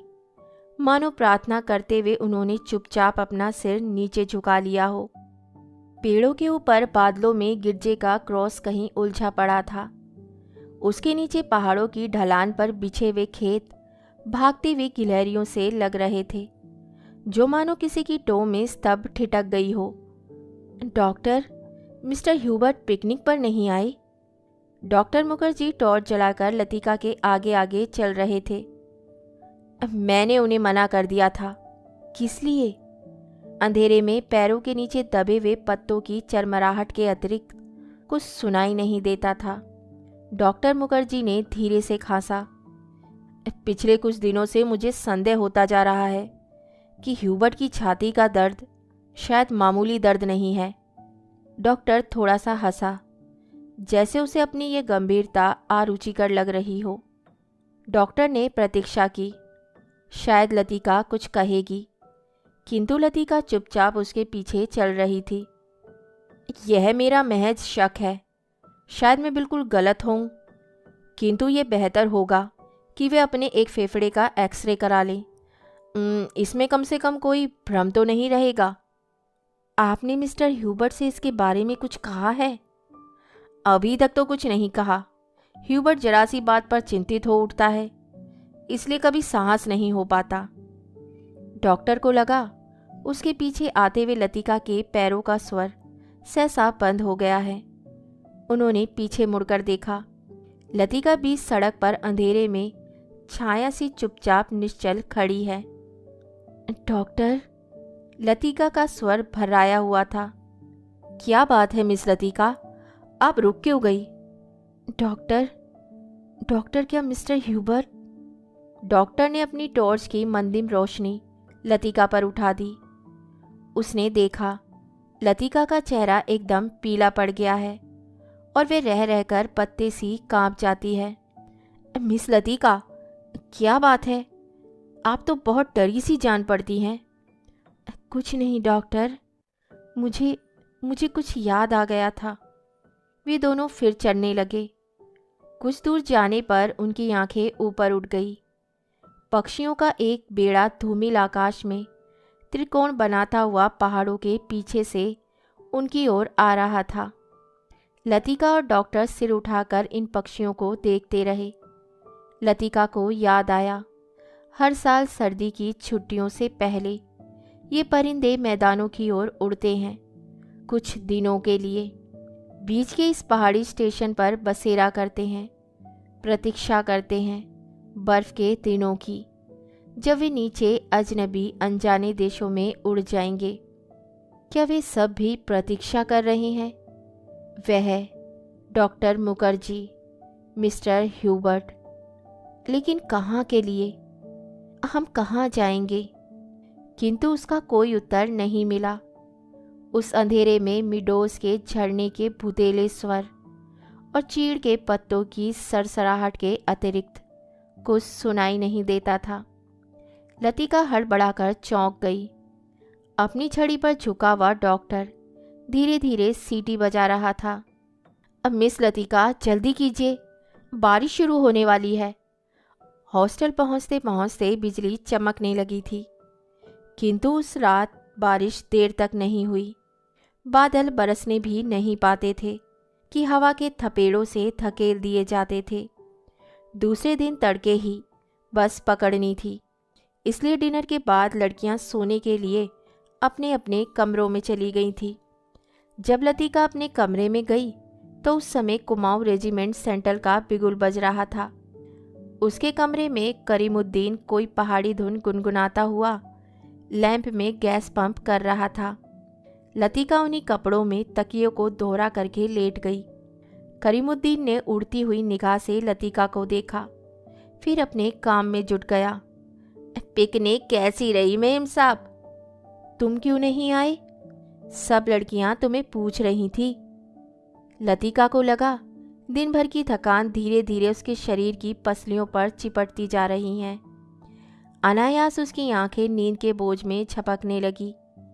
मैं चला आता तो ह्यूबर्ट साहब की तीमारदारी कौन करता? दिन भर उनके बिस्तर से सटा हुआ बैठा रहा और अब वे गायब हो गए हैं। करीमुद्दीन ने कंधे पर लटकते हुए मैले कुचैले तौलिए को उतारा और लैंप के शीशों की गर्द पोंछने लगा। लतिका की अंधमुखी आंखें खुल गई। क्या क्या ह्यूबर्ट साहब अपने कमरे में नहीं हैं? खुदा जाने मेम साहब, इस हालत में कहाँ भटक रहे हैं। पानी गर्म करने कुछ देर के लिए बाहर गया था, वापिस आने पर देखता हूँ कि कमरा खाली पड़ा है। करीमुद्दीन बड़बड़ाता हुआ बाहर चला गया। लतिका ने लेटे लेटे पलंग के नीचे चप्पलों को पैरों से उतार दिया। ह्यूबर्ट इतनी रात कहाँ गए? किंतु लतिका की आंखें फिर झपक गई। दिन भर की थकान ने सब परेशानियों, प्रश्नों पर कुंजी लगा दी थी। मानो दिन भर आंख मिचोली खेलते हुए उसने अपने कमरे में दैया को छू लिया था। अब वह सुरक्षित थी। कमरे की चार दीवारी के भीतर उसे कोई नहीं पकड़ सकता। दिन के उजाले में वह गवाह थी, मुजरिम थी। हर चीज का उससे तकाजा था। अब इस अकेलेपन में कोई गिला नहीं, उल्हाना नहीं। सब खींचतानी खत्म हो गई है। जो अपना है वे बिल्कुल अपना सा हो गया है। जो अपना नहीं है उसका दुख नहीं, अपनाने की फुर्सत नहीं। लतिका ने दीवार की ओर मुंह घुमा लिया। लैंप के फीके आलोक में हवा में कांपते पर्दों की छायाएं हिल रही थी। बिजली कड़कने से खिड़कियों के शीशे चमक चमक जाते थे। दरवाजे चटकने लगते थे, जैसे कोई बाहर से धीमे धीमे खटखटा रहा हो।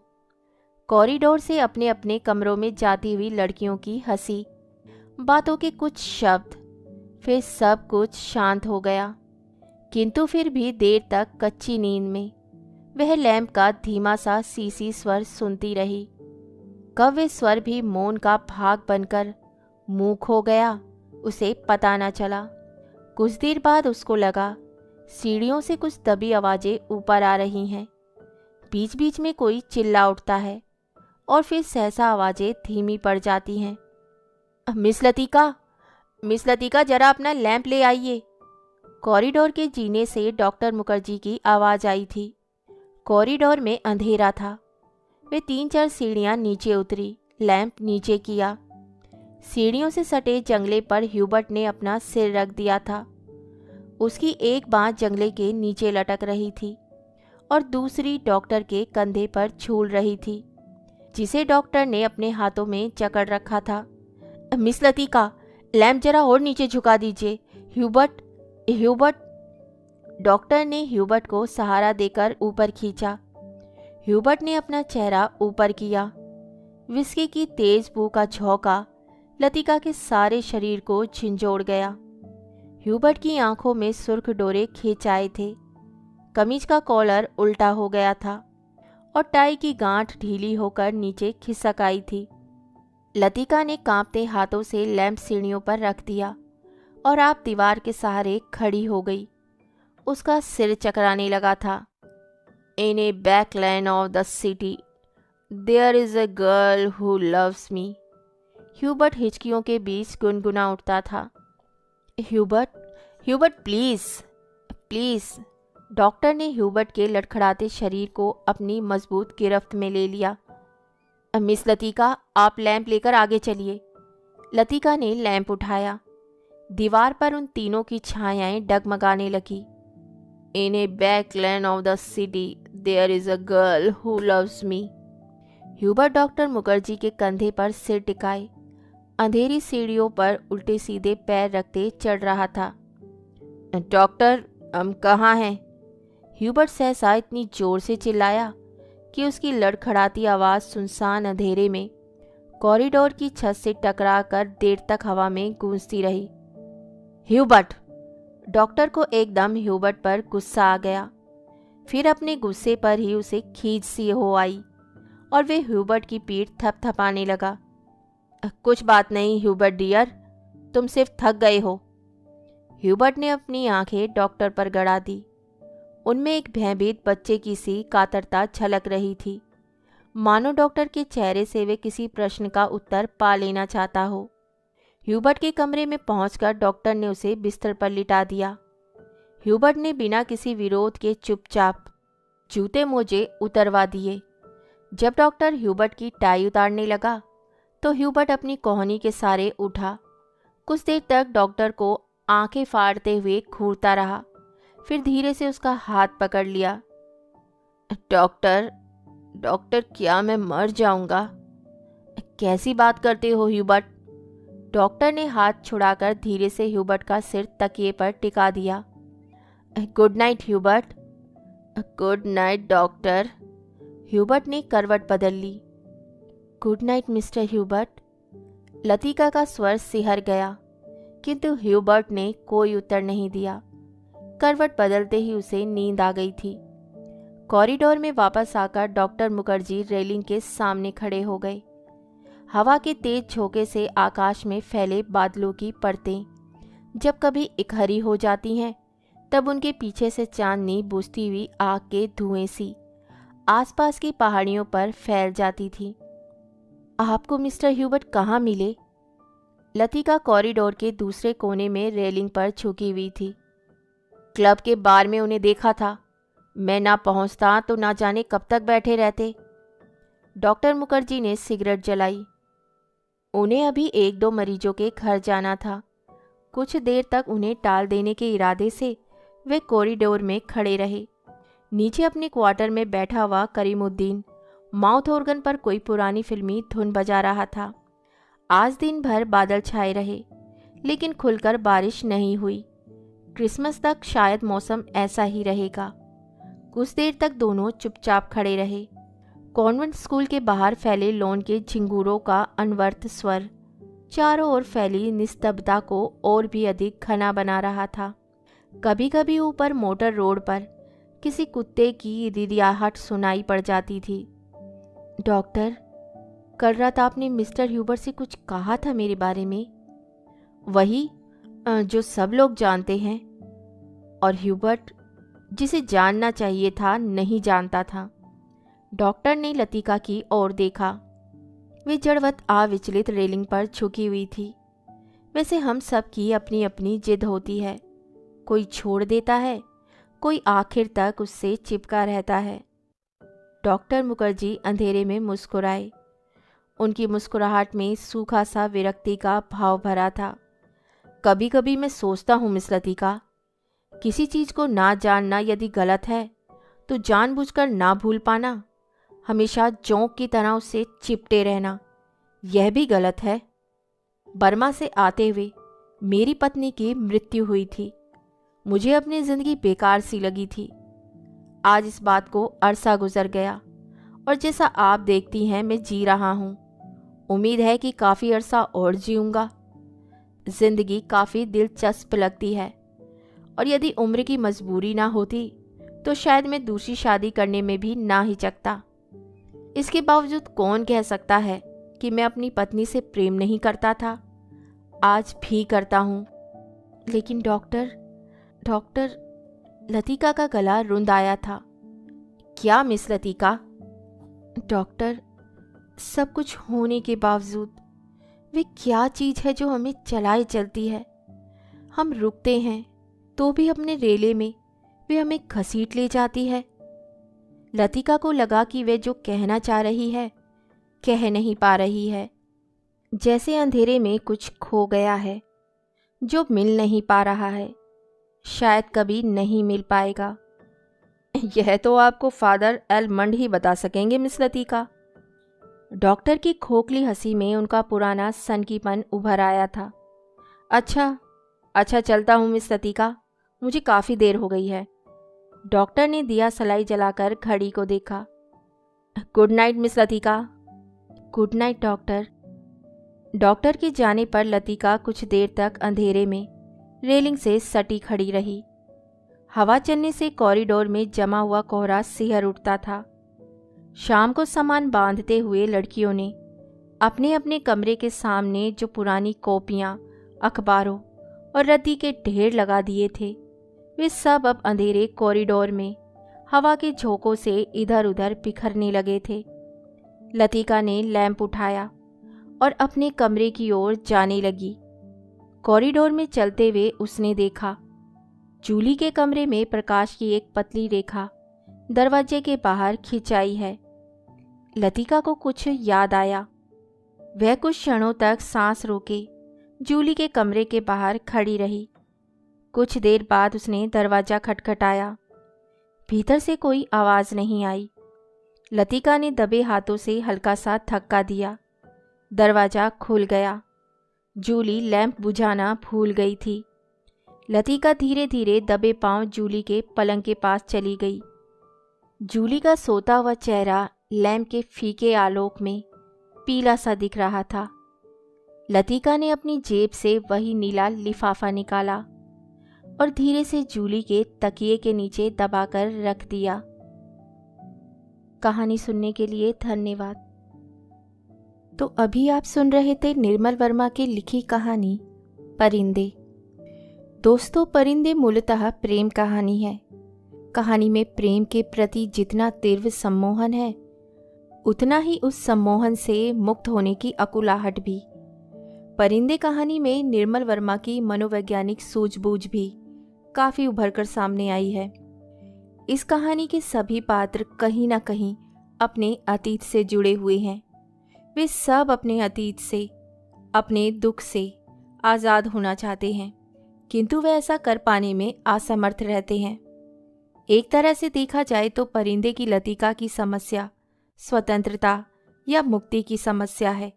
अतीत से मुक्ति, स्मृति से मुक्ति, हर उस चीज़ से मुक्ति जो हमें चलाई जाती है और अपने रेले में घसीट ले जाती है।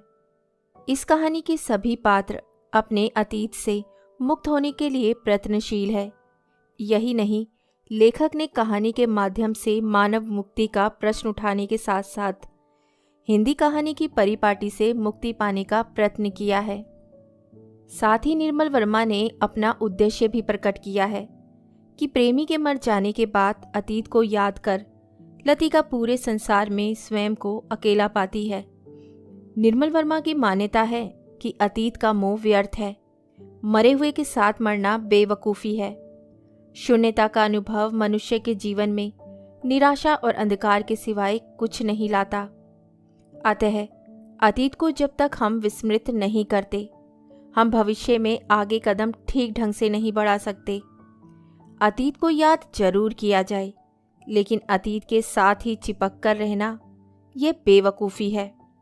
अतीत को भुलाकर भविष्य की कामनाएं रची जाएं, गदी जाएं, यही संदेश हम पाते हैं। तो इसी के साथ मैं आपसे विदा लेती हूँ और कल फिर मिलती हूँ एक नई कहानी के साथ। तब तक के लिए अलविदा।